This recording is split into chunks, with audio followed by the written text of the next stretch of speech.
Today's reading is in Exodus chapter 16, and we get to read about manna, and quail falling from heaven, and the provision of God, and a few things that I really like about this chapter. I actually did a sermon on it not that long ago. One of them is a credit to my New Testament professor in Bible college at Boyce College, Dr. Deke Levon, who explained to us the meaning of the word manna.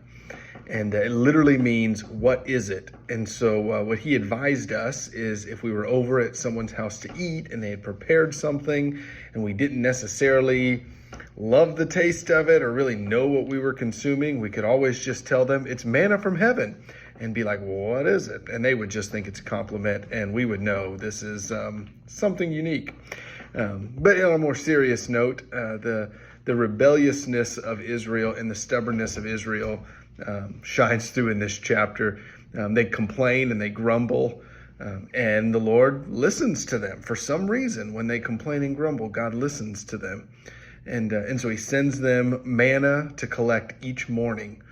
And as they collect it, they're supposed to collect just enough for the day and not save any. And in verse 20, after Moses tells them this, it says, they did not listen to Moses. Some left part of it till morning, and it bred worms and stank. And Moses was angry with them, it says. Of course he was. So they didn't listen to him when he said, just get enough for today. Tomorrow there'll be more. And then again, the only time they were to save any was on the day before the Sabbath. They were to collect enough for 2 days because there would be none on the Sabbath. And God preserves it so it doesn't stink on the next day, miraculously. But again, in verse 27, on the seventh day, some people went out to gather, but they found none. And then, of course, the Lord goes on to be angry with them as well.